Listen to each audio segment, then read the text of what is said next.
This is the third lecture, and as I've been saying, we're going to start really going in detail how we got from the basal amniotic condition to mammals.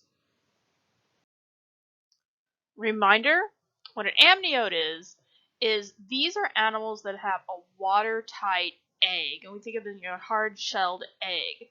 And, that's the difference between a chicken egg or a turtle egg or a platypus egg from, a frog, a salamander egg, the amphibians.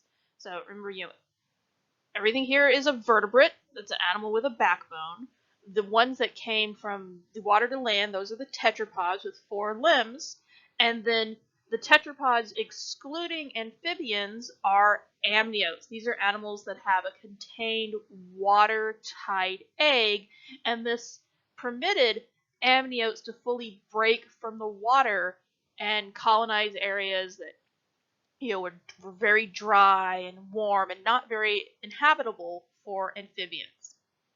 Amniotes are then divided into synapsids, where the only living group is mammals, and these are characterized by one temporal opening behind the eye. And then there are diapsids, and these are animals with 2 holes behind their eye, and these are lepidosaurs. It's a fancy name for lizards and their relatives, including the sphenodon, and archaeosaurs. The living ones are crocodiles and birds. Again, a reminder that when we're looking at when we say diapsids versus synapsids, here is a very primitive skull. This is completely anapsid because here's the eye socket and there is no temporal opening. So you're starting to learn the bone names. This is the jugal, this is the postorbital, this is the parietal, here we have the squamosal, and there's no opening here.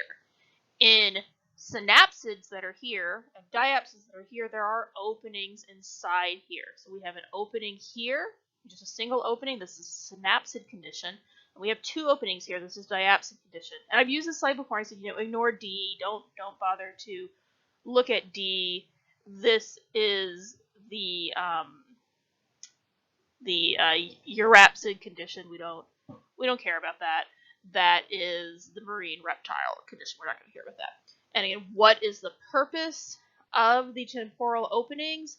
Is they better allow the lower jaw to be attached to the skull with muscles in a way where the muscles can actually bend out more. They're not restricted by the edge of the skull. They can flex out more when they contract.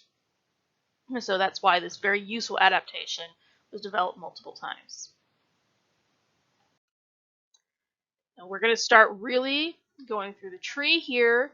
We're going to start here at the basal pelycosaurs and go all the way to mammals. And what we're going to see is, at first, the synapsid opening, the single temporal fenestra, is very easy to see. So this is a Dimetrodon skull. Here is where the eye socket is, and this right here is the temporal opening. And here, you might be like, what we're looking at through here, this isn't infilled matrix or anything. What this is the brain case inside. So modern mammals, the brain case has gotten huge, and the margins of the skull and the margins of the brain case are identical. But if you remember what the reptiles looked like in lab, and we'll look at this again next week in lab, there the margin of the brain case is not confluent with the margin of the skull. So you had your lower jaw here, and there are muscles that attach this lower jaw to the skull, and they attach right about here. And this opening here allowed them to kind of flex out laterally to the side. So this is one of the most primitive synapsids where it's really, really easy to see this temporal fenestra, this opening, our synapsid opening. We go a little bit farther down the tree, and here we're looking at a form of cynodont. Worry about that term yet. And here, we have this automatically should look you much, much more mammalian. Here's our eye socket, and here is our synapsid opening, our temporal opening. I'm tracing the margins of it with my pointer right now. And it's already not very easy to see all of these margins because our brain case has already started to greatly expand. And here, if you look to this tree to the left, again, here Dimetrodon, the eye, the temporal opening. Here we look at some other ones. That's really easy to eye and temporal opening. And then as our brain case expands and our jaw muscles get bigger, it starts to really be hard to see this margin of this opening very clearly. So if we look at something like a modern raccoon, you might be like, what am I looking at? Well, here is the eye socket. And this, all right here, this is our synapsid fenestra. This is our temporal opening here, our synapsid notch, or what have you. This part right here. This is, our synapsid or temporal opening, and this is where, your temporal muscle is. You have a temporal opening as well. And here it's for this attachment of this muscle, where primitively there would have been a shelf of bone over this that restricted the thickening of this muscle during contraction. And we look here, this is a dog skull that has somebody's crudely drawn on where the muscle attachments are. Your masseter attaches from your jaw to your cheekbone. Your temporalis attaches from the jaw to the skull right here, and where it oppresses to the skull, that is the remnants of our temporal opening.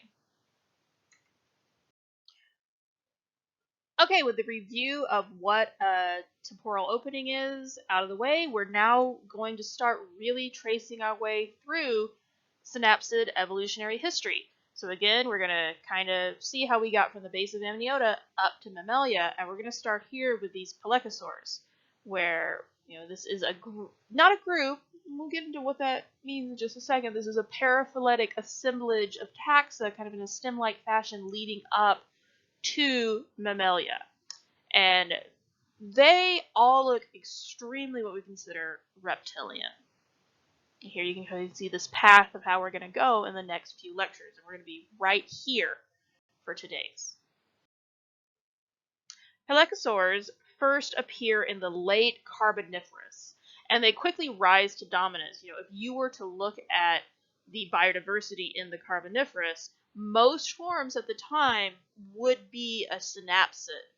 And we're using quotation marks around pelycosaurs because, as I said, this is not a natural group.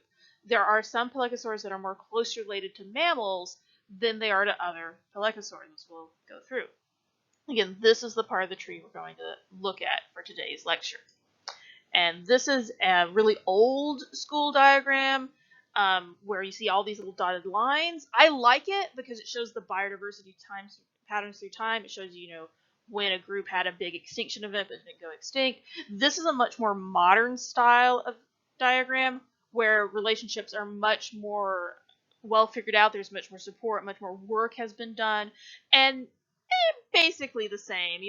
What boils down to the important things is this group, Sphenacodontid. This is the most derived pelycosaur group, and this is the most closely related to mammals. And there are other ones that are farther out. And we're going to start really looking here at the base of this paraphyletic group. And right now you might be saying, wait, paraphyletic? So if you feel you have a good handle on what the terms monophyletic and paraphyletic mean, you can skip these next few slides, or maybe you still want a review. So when we typically talk about a group, like we talk about the group Mammalia, or we talk about the group Reptilia, or we talk about the group Amniota, what we imply with that is we're talking about a monophyletic group. A monophyletic group is a group that includes the common ancestor and all known descendants. So, Amniota is a monophyletic group because it has the common ancestor of all amniotes and all descendants, reptiles and mammals.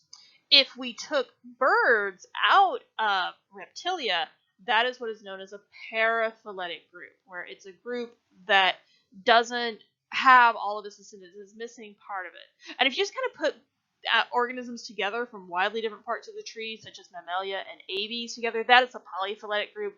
That's a group that doesn't really have any basis in anything. So they're typically discarded hypotheses, and we'll talk about some of these later. Way later, like when we're talking about crown mammals. Now, most groups we want to talk about are monophyletic, but sometimes, such as in the case of pelycosaurs, a paraphyletic group concept can be useful because you're talking about the specific grade of organisms. For example, Reptilia, excluding birds, have a lot of features that, the reason we kind of grouped them together. But if we want to have a clear, real group that has all the descendants of the common ancestors, you need birds in there as well. Here's another, slide. We're going to go over these types of groupings again. So here, fish by itself is not a monophyletic group. This is a paraphyletic group because it does not include all descendants of the common ancestor. Tetrapods here are a monophyletic group because it does have all descendants of the common ancestor. So, a monophyletic group is a group that you can draw, you can draw a nice box around here. This is a monophyletic group because we have the common ancestor right here and all of the descendants.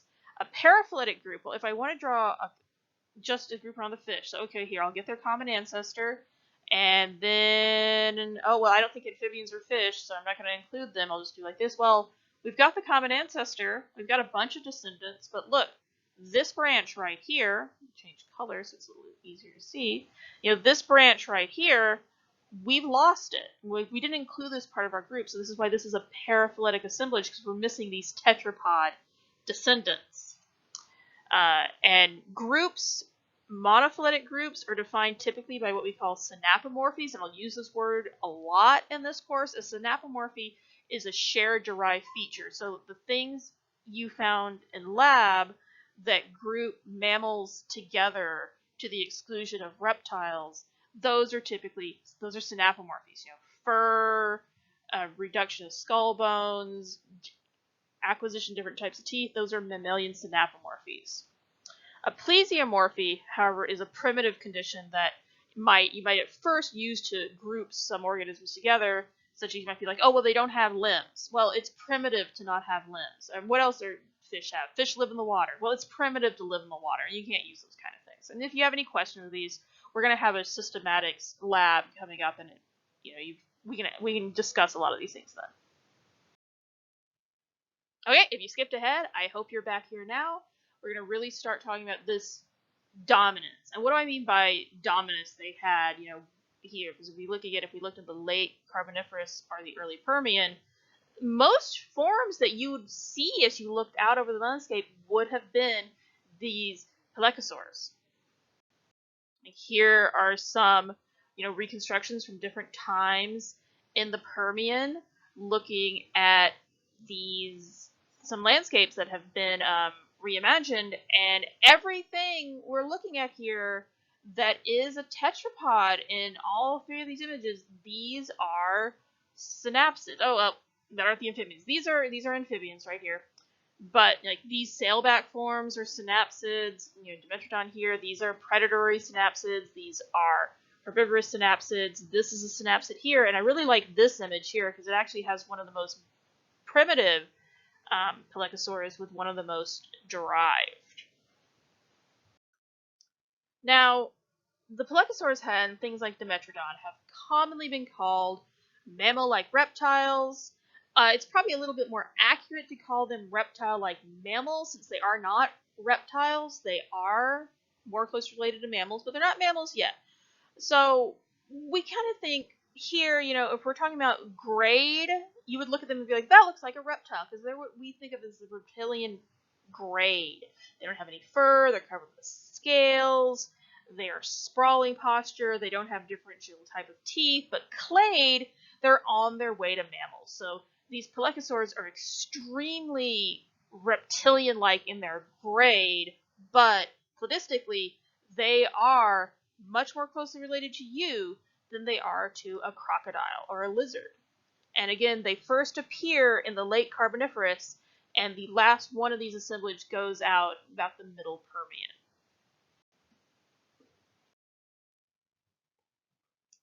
Now, what features do these very first synapsids have that separate them from reptiles?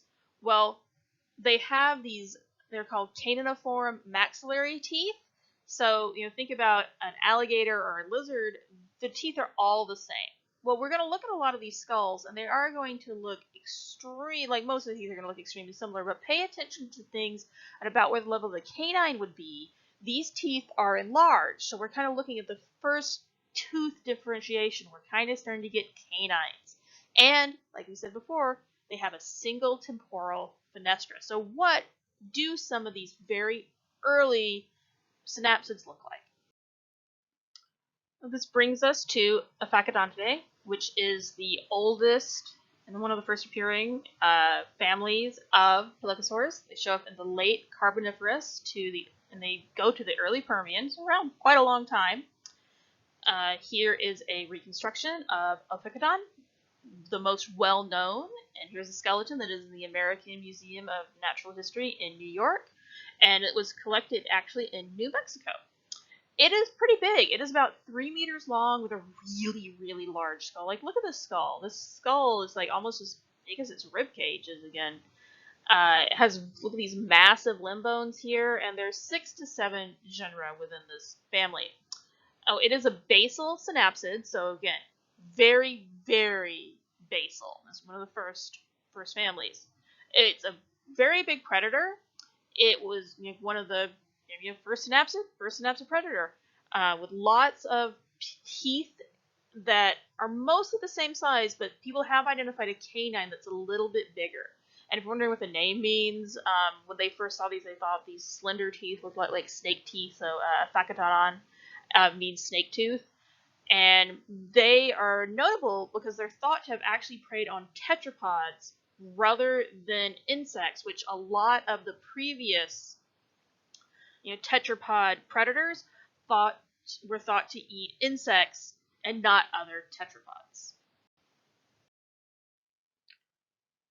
Because Ophacodon is at almost the very basis split between these major living amnioclades, it has very few features that really group it with synapsids.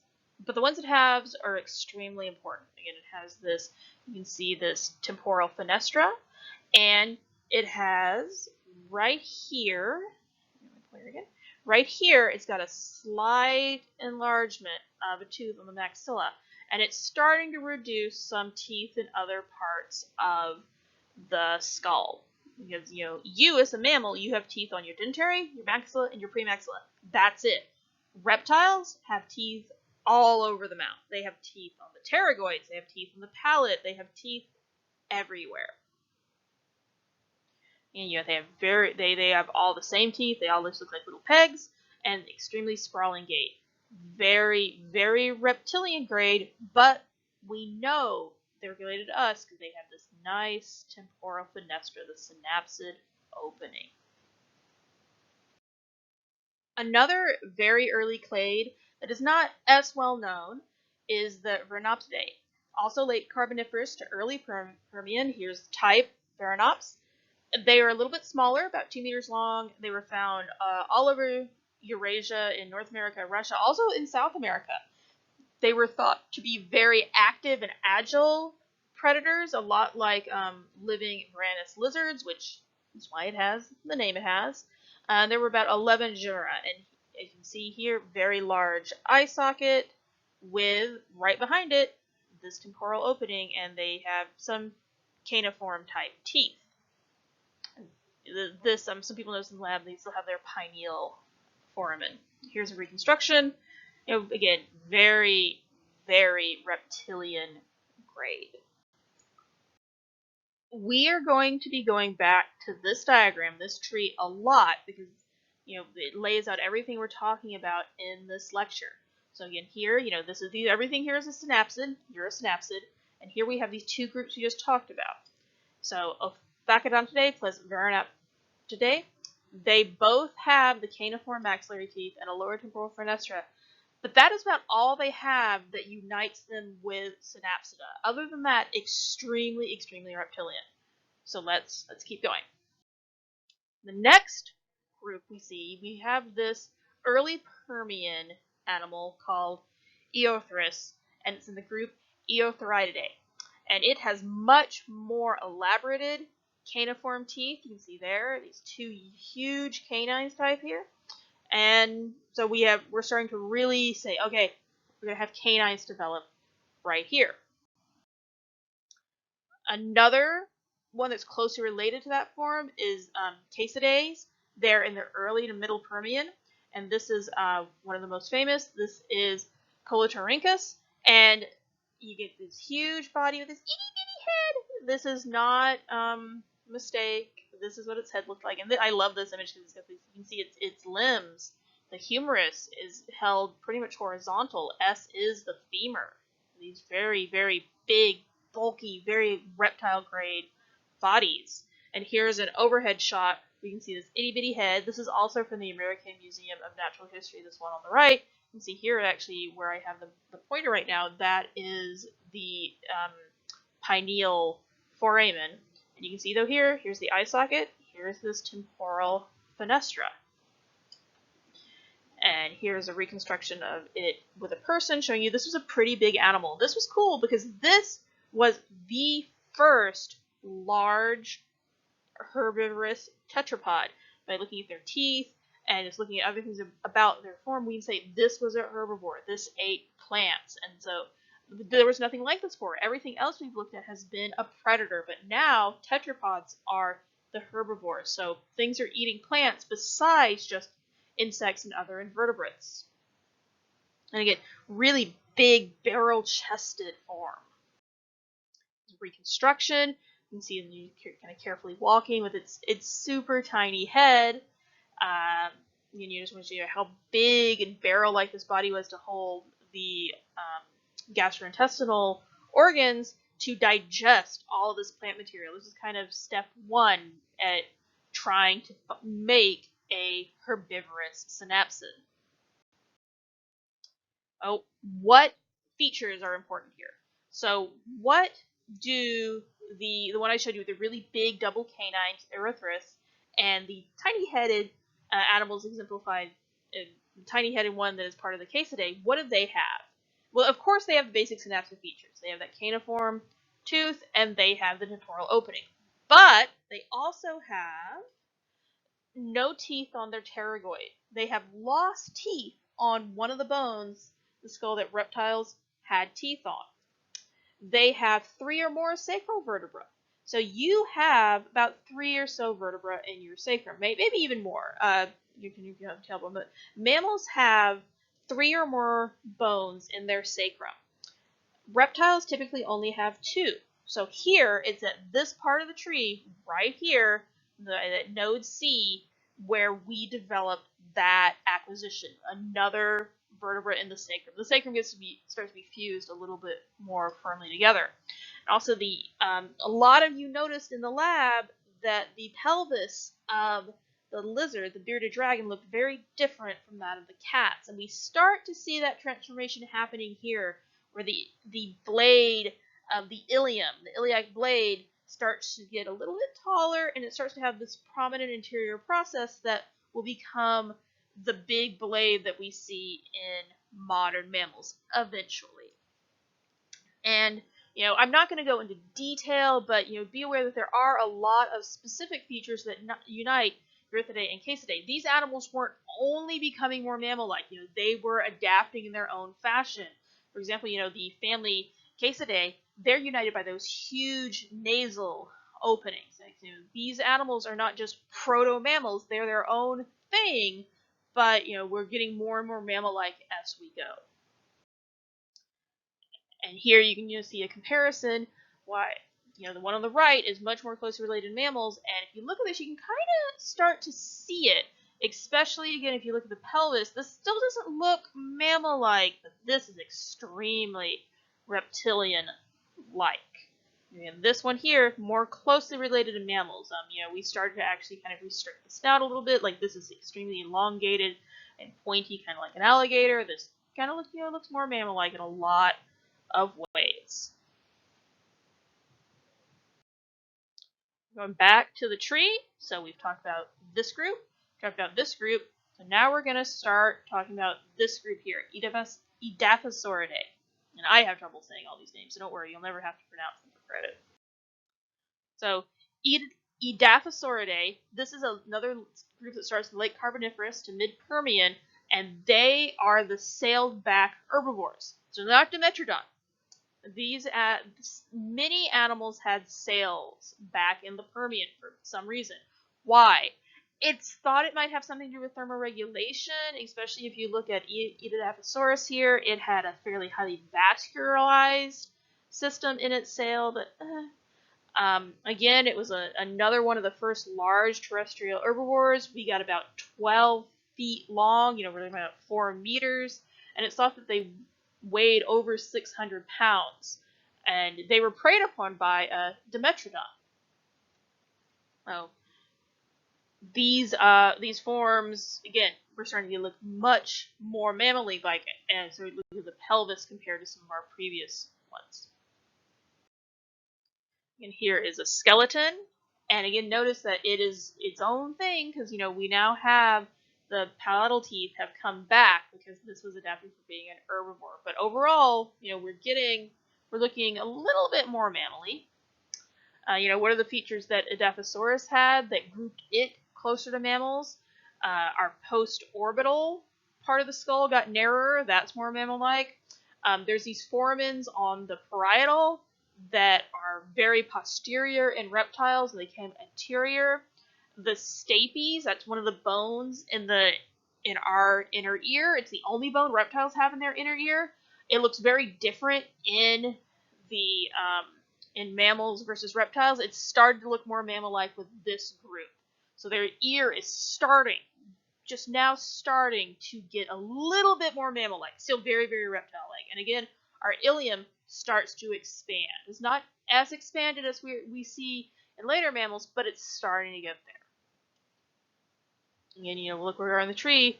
We're almost out of pelycosaurs. We only have one more group to look at, and that is the Sphenacodontidae. And again, they're also around the late Carboniferous to the mid-Permian.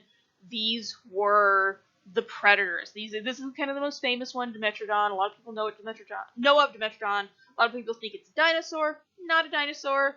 You can see here, we have this large temporal fenestra, synapsid, more closely related to you than the reptiles. You can see we really have started to differentiate our teeth. We even have kind of a more we don't just kind of come to a point at the end. We kind of have starting to have a flat front of the snout. But still very, very reptilian-like shoulder girdle, reptilian ear for the most part. Stapes a little different. Horizontal sprawling limbs. Pelvis is a little bit more mammal-like, still pretty reptilian. And we look at this drawing of the skull, and what are the features that we can see that shows that this is more closely related to us than Edaphosaurus is. Big one is it starts to have a buildup of bone on the maxilla of the canine. And you actually still have this. If you feel in your mouth above your canine tooth, your gums, the bone is bumpy there. So it's because that tooth has a huge root, so you're starting to build up the bone around it. So it's really not just a canine-formed tooth, but people start to sometimes call this an actual canine. And the premaxillary teeth, which are your incisors, they're homologous to your incisors, they're very deep into sockets. So we're really starting to get our thecodont dentition here in the Dimetrodon clade.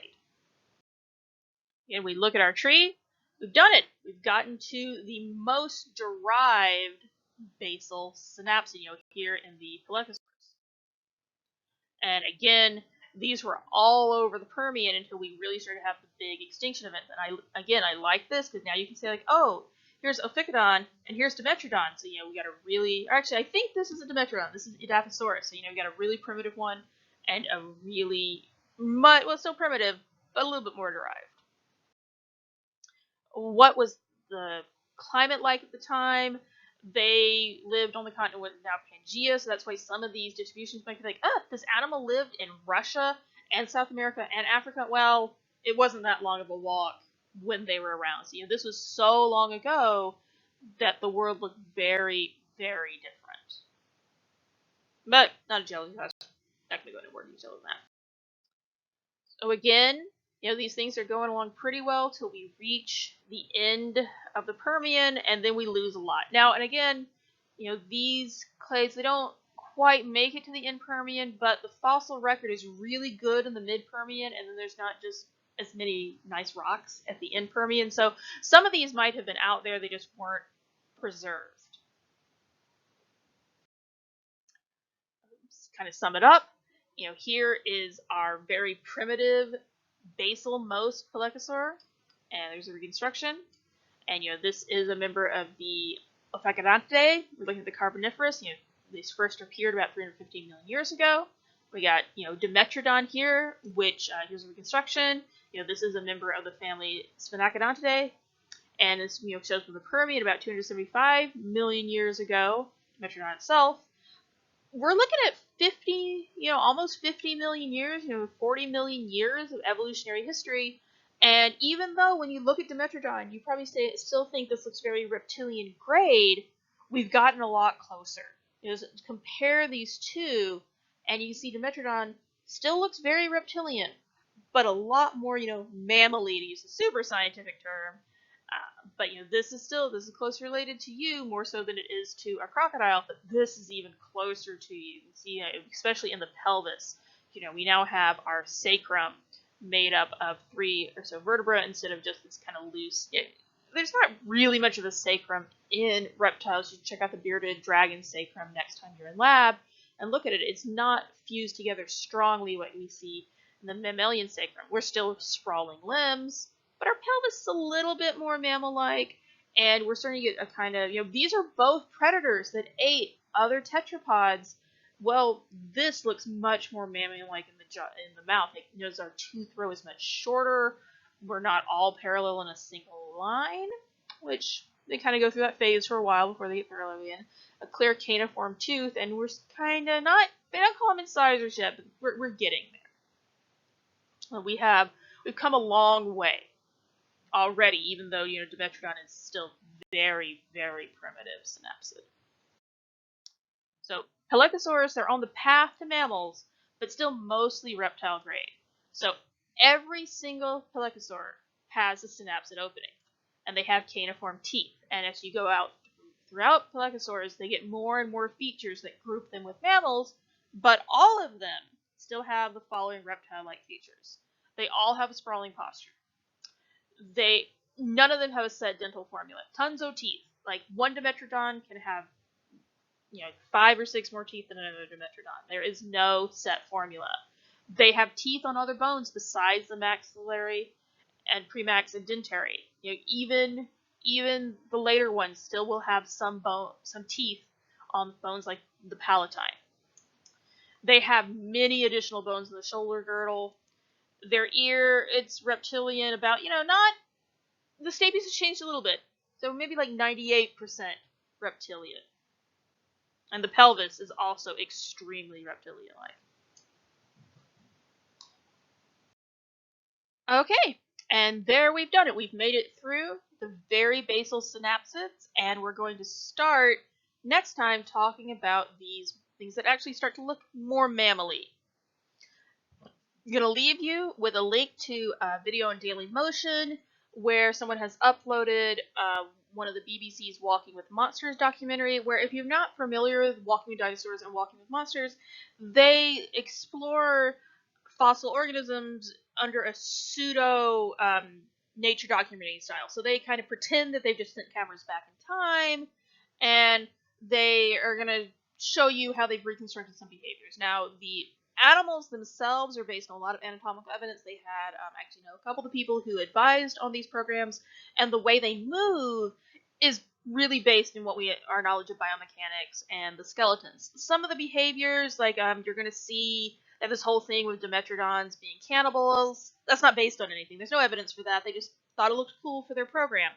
It's roughly scientifically accurate, but, don't take everything as 100% gospel. Just kind of look at it to get an idea of how these animals moved and what they looked like.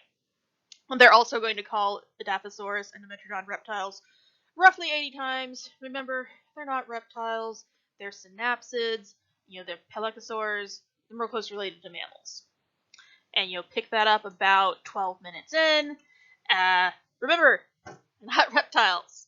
And a lot of the behaviors, they're not gospel. Like these, they're not based on tons of fossil data, but the way the animals move, these CG animations are pretty good.